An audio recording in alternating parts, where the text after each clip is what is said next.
ای دیار آرزو کوی یارم کوی یارم، تا قیامت سر از این کو بر ندارم با دلم گویم.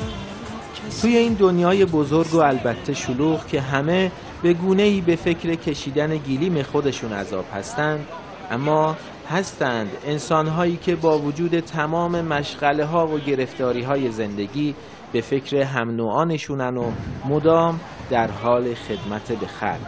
اگه کشورمون رو بگردیم افراد زیادی از این دست آدم‌ها رو پیدا می‌کنیم، اما در خارج از کشور هم ایرانیان بسیاری هستند که هنوز قلبشون برای ایران و ایرانی میتپه. توی ترکیه ایرانیای بسیاری زندگی میکنن که اکثرشون آدمای تحصیل کرده و تاثیرگذاری تو این کشورند که قراره در چند برنامه اونها رو به شما معرفی کنیم. این برنامه اومدیم به یک بیمارستان تا با یک دکتری که فوق تخصص قلب و عروقه گفتگویی داشته باشیم. دکتر ولی باوفا، با ما باشید.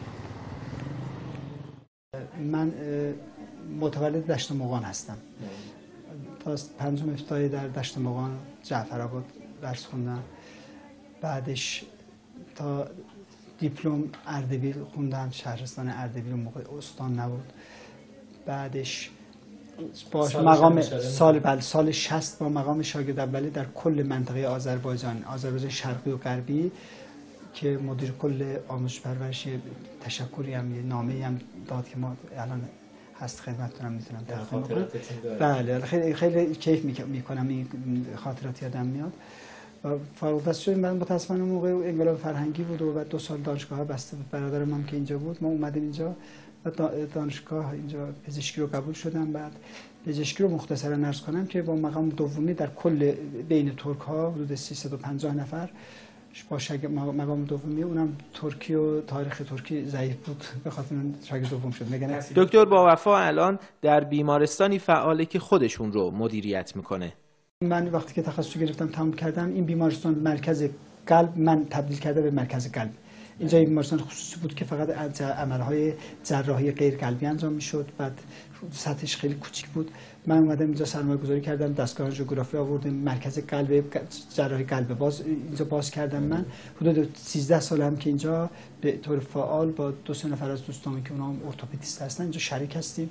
بیمارستان متعلق به ماست که مخصوصا بخش قلبش که دکتر باوفا شاید جز معدود پزشکایی در ترکیه است که از طریق رگ دست اقدام به آنژیو میکنه. به همین دلیل بیمارای بسیاری برای درمان گرفتگی قلب به بیمارستان چانکایا که مدیرش یک دکتر ایرانیه مراجعه میکنن. Çok yakın aileden birisini gördük. Yani Bayram Bey de olsun, Veli Bey de olsun, buradaki doktorları ve çalışanların hepsini, yani gerçekten burayı biz hastane olarak görmüyoruz. Yani bir aile gibi görüyoruz. İstediğimiz gibi arıyoruz, telefonla da uğraşıyoruz, konuşuyoruz. Bağlıyorlar da bizi. Yani çok memnunuz yani. الان همه دکترها قادر به آنژیو از طریق دست هستن یا نه؟ تجربه میخواد. همشون میتونن انجام بدن، همشون انجام میدن، ولی تجربه در این کار خیلی مهمه، مهارت خیلی مهمه. همه میتونن انجام بدن و لازمه کافیه که ریسکش چی هست؟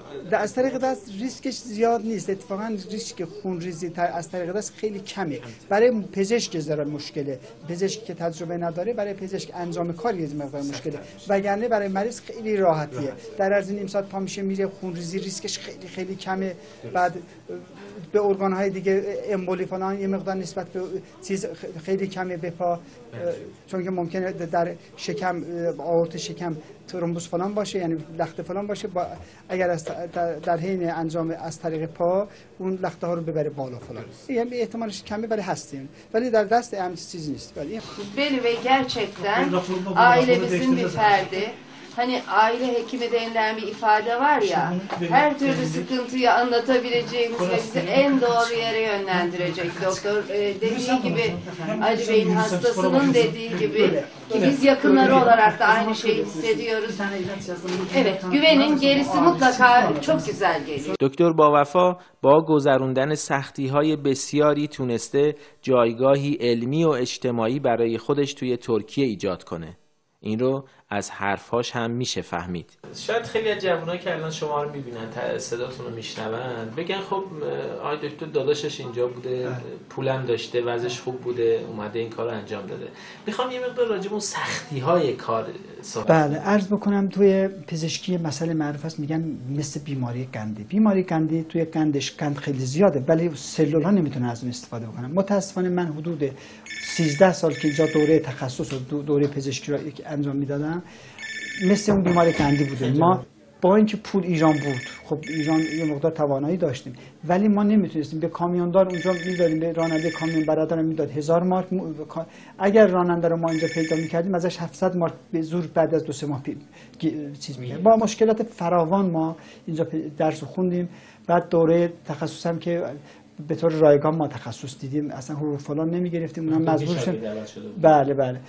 بعد متاسفانه شبا یک شب در حاجت تپه من کشک میکشیدم، بعد یک شب اینجا میومدم توی بیمارستان هایی که خصوصی بودن اونجاها کار میکردیم. یعنی علاوه بر اینکه در واقع تحصیل میکردیم در کنارش کارم میکردیم. بله با هزار مصیبت ما چیز کردیم که سر پا وایسادیم.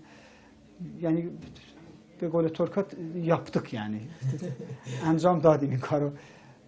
ولی با وفا درسته که الان در جایگاه خوب علمی و مالی قرار گرفته، اما احترام اون به انسانها و بیماران فراتر از نگاه‌های مالی مرسومه.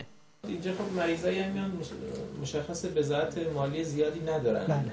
ظاهرا شما اینجا در واقع رایگان هم عمل انجام میدید. بله کاملا صحیح. من اینجا مطب روبروی بیمارستان مطب من دارم. بله. باور بفرمایید روزی 20 تا مریض میاد. فکر میکنم گاهی وقتا بهشون پولم میدیم که با اتوبوس با تاکسی برن خونهشون. یعنی ما دنبال چیز نیستیم. بعد بی بزرگترها کمک هم میکنیم. البته عرض کردم خوشبختانه ترکیه طوریه که حدود 95% مردم تحت پوشش بیماری اجتماعی هستن. آقای دکتر شنیدیم که شما ماهی یک بار هم خب در واقع خاکتون رو فراموش نکردید و از اونجایی که اومدید و ریشتون اونجاست میرید و در واقع به فقرا و در واقع بیمارانی که اونجا به ذات مالی کمی دارن هم کمک میکنید. راجع به این صحبت کنین. از کجا شروع شد اصلا؟ چی شد به این فکر افتادید برید اردبیل و در واقع عملهای رایگان انجام بدید؟ من تشکر میکنم این سوالو کردید که واقعا از توضیح دادنش خیلی لذت میبرم. من میگن که ترکا میدونید دیگه، حالا منطقه‌ای که ما اینجا زندگی میکنیم ترکا هستن دیگه، میگن که bülbülü koymuşlar altın kafese demiş ah vatan ah vatan. حالا بلبل گذاشتن تو قفس طلایی بعد گفته که ای وطن ای وطن. حالا ما عشق وطن رو داریم، هممون داریم.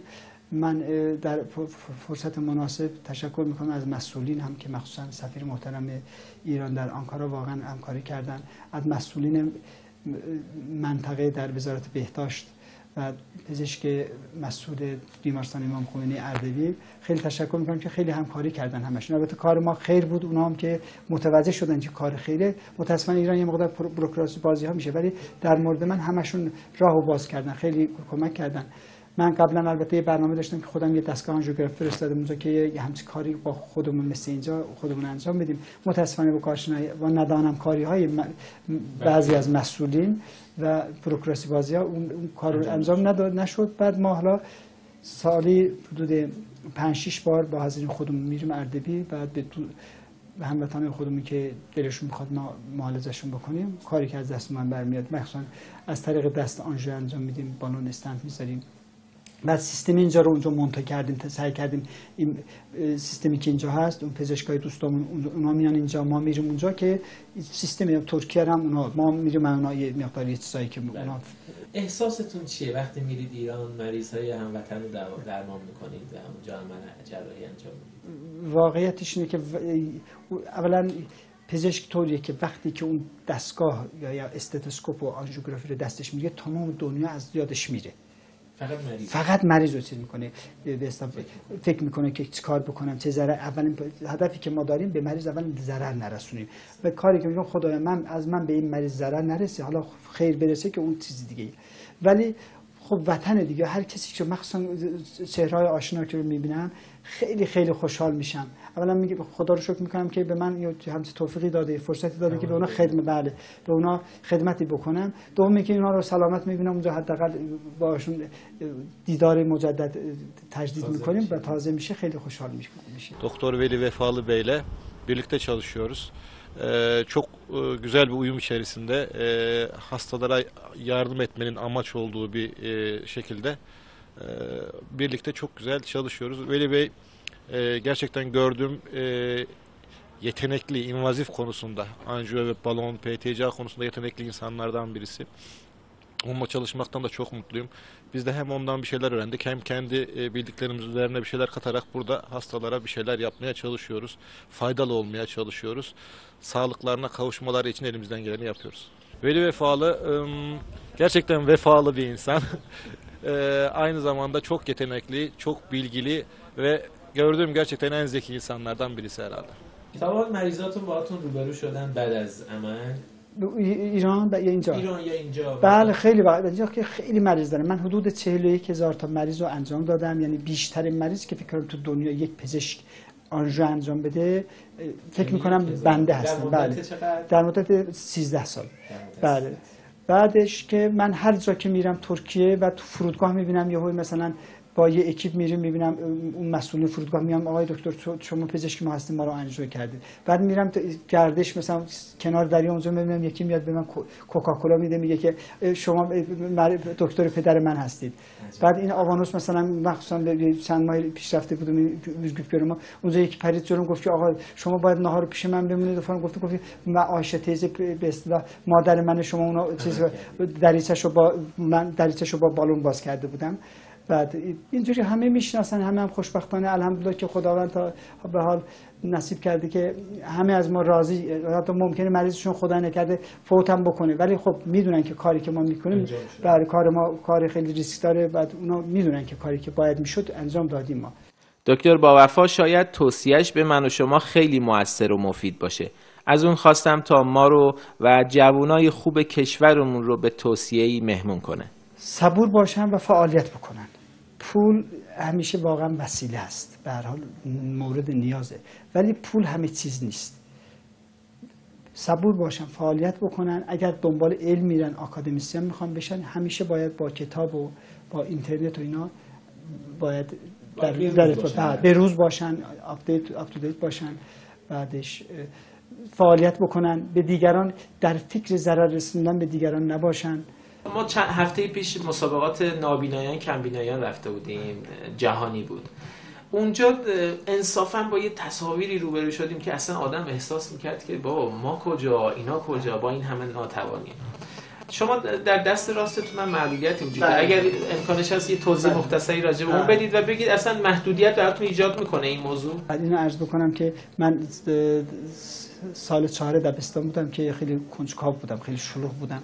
رفتم یه آسیاب داشتیم اونجا، دستمو گیر کرد توی سنگ آسیاب که متاسفانه خیلی اذیت برای پدر و مادر ایجاد کردیم و فلان.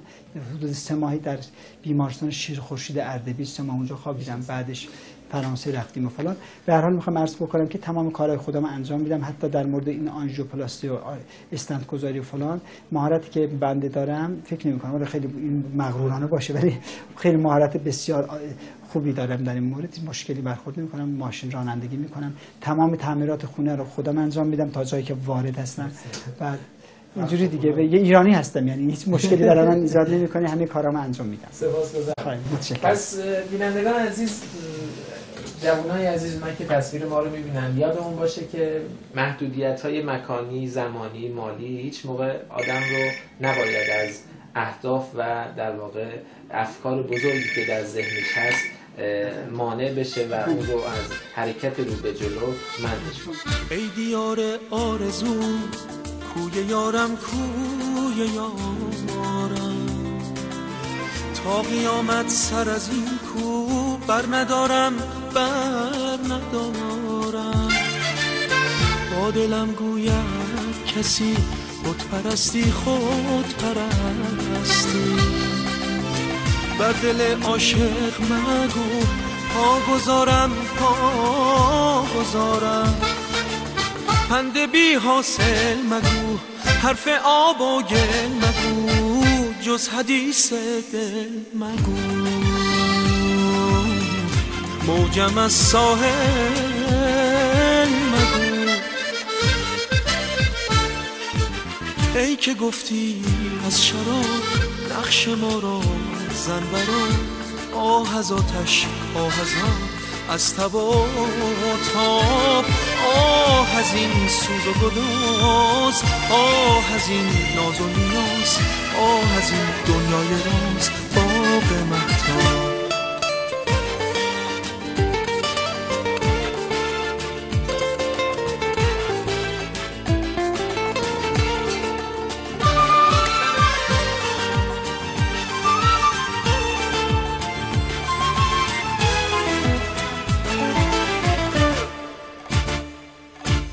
ای دیار آرزو گریه کردم گریه کردم، گریه تنها همچو باران بهار. ای بهار نازنین گریه کردیم شمع شبها، بهر یاران بهر یار. راز من هم راز من، از غم و درد گریه کردیم مرغ شب با غمگساران بیقرار. ساز من دم ساز من گریه کرد آینه با ما، بیقراران غمگسار.